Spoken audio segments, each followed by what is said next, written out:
Hello, this is Dr. David Green, founder and CEO of R3 Stem Cell. Today's topic is stem cell therapy for pelvic pain.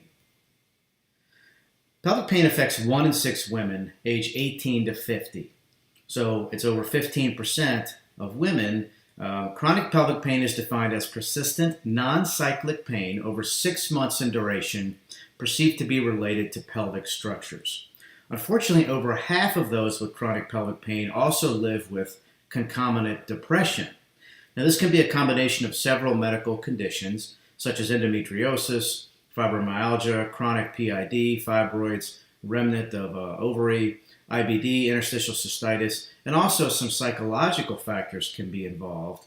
Now, there are quite a few potential causes. I just mentioned quite a few, but you also might have pudendal neuralgia, interstitial cystitis, protalgia fugax, vulvodynia, and frequently there's noted to be an overlap of the conditions, which can make it very complicated to actually diagnose the root cause.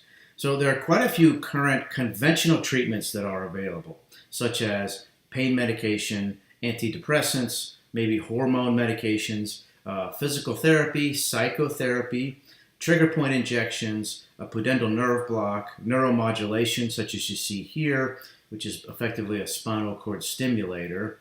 And then there's some surgical options, such as a hysterectomy. So the new paradigm for treatment of pelvic pain and a lot of other conditions in the body is regenerative medicine.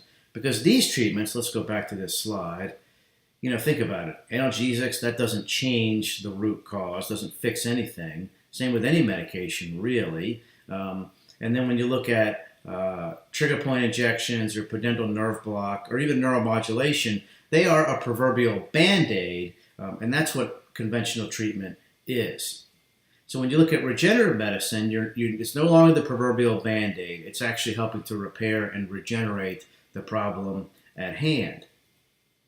So there have been 2 groundbreaking studies looking at regenerative medicine treatments for pelvic pain. The first was published recently in the Journal of Minimally Invasive Gynecology by Jarnagin et al. And this was 64 patients who had chronic pelvic pain with a component of pudendal neuralgia. Now, pudendal neuralgia can be something that exists by itself, or oftentimes it's in combination with other conditions. So 98% of these folks had bilateral pain on both sides. They're between the ages of 19 and 78, so a very broad age range. They were treated transvaginally with injection of 1 cc of amniotic therapy with 2 cc's of saline that was infiltrated around the pudendal nerve area. They were evaluated at 6 weeks with both subjective pain questions and a digital exam. Now, 67% of the patients reported complete or near resolution of their pain, and then 24% had moderate pain relief, which was acceptable, but it wasn't the complete. And then 9% had no improvement. So palpation around the Alcock's canal, which is here, improved to 89% of patients reported pain completely or nearly completely resolved.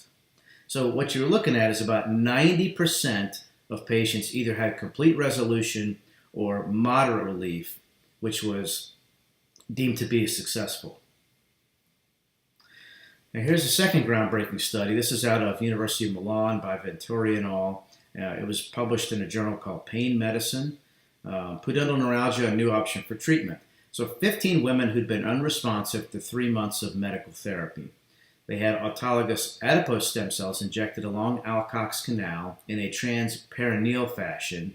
There were no complications either in this study or the previous study. The infiltration technique was similar to the transperineal pudendal block that's usually done with steroid or lidocaine. Now, out of the 12 patients who completed the protocol, so 12 out of 15 completed the protocol, 10 of them were significantly improved.